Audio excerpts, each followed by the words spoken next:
Second seat. All right, we'll take first question here on the left side. Hi, Coach. Good morning. Zarigia from ESPN Brazil. I want to talk about the grit and determination of your team last night. Seems like everybody has the same mindset, or even though I not play my best, I'll leave 100% in the floor. How huge was that? And I want you to talk about TJ, the energy that he brought from the bench last night. Well, the magnitude of the challenge with Oklahoma City is daunting because of the kind of year that they had and how great they are. I mean, they're historically great in so many different areas, and they got the MVP. So it's hard. It takes nothing less than everything we possibly have together. And it's only been 3 games. It feels like it's been longer. This is an 18-day series where the last one was 13 days.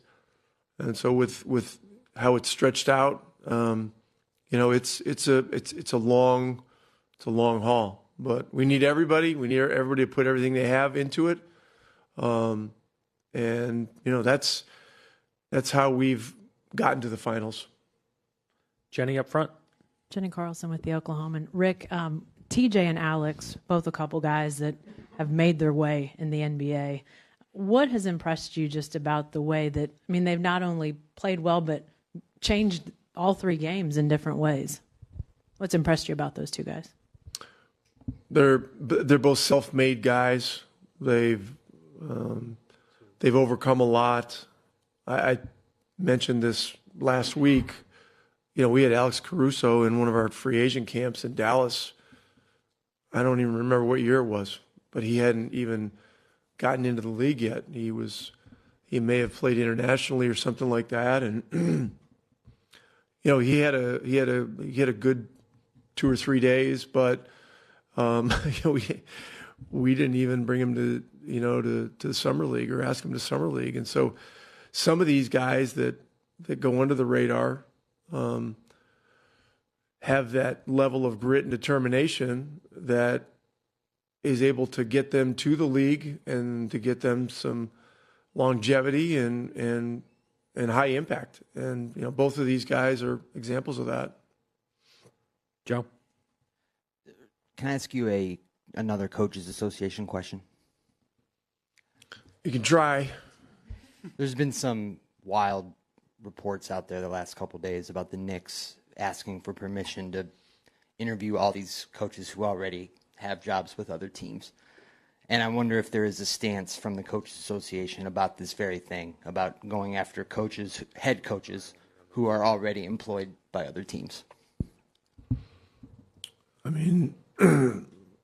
Why would there be an issue about having interest in great coaches? Oh, it just would be, excluding guys who... These are all, the names of guys that are, the permission is being asked to speak to these guys. I've seen, Jason Kidd, one Billy Donovan, Quinn Snyder, Chris Finch. Who was the 5th? There was another one, right? Yeah. Ime Udoka. These guys are all great coaches. I don't have any problem with it. I'm just giving you my opinion. I'm not speaking for the Coaches Association, but, that just, to me, above all, it speaks to the value of great coaching. And so, I don't see an issue with it, but I'm not authorized to speak on behalf of the Coaches Association. I'm only giving you my opinion. Then a quick final follow-up. You mentioned that Miles wasn't feeling well last night and might not be with you guys today. I just wanted to know if he was able to come in. He's not coming to media. Not coming to media. He was there for our film session, and he's going home. So hopefully he'll feel better. He'll feel better tomorrow. We'll see. Tim here in the corner. Rick, you guys have had 2-1 leads in every series so far. When I know it's just the start. Yeah, and listen, before you even ask the question, you know, we're not getting into. Not getting into answering questions about the future or anything like that. I mean, it's just. I mean, you look at what Oklahoma did at the beginning of the game, 16-7, boom, just like that. We have a lead at the end of the third quarter, boom, all of a sudden we're down 5 going into the fourth. There's no looking forward. There's, you know, we study some of the things that have happened leading up to this, but beyond that, you know, I'm not talking about anything having to do with, you know, series standings or any of that kind of stuff. Be foolish.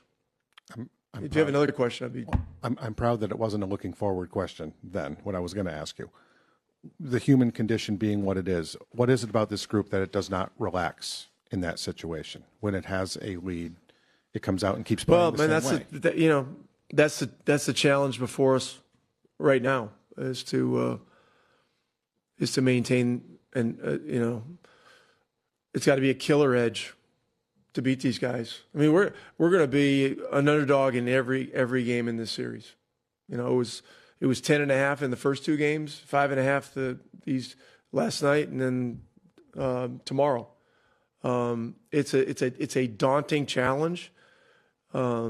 Anything less than a total grit mindset, you know, and we just don't have a chance.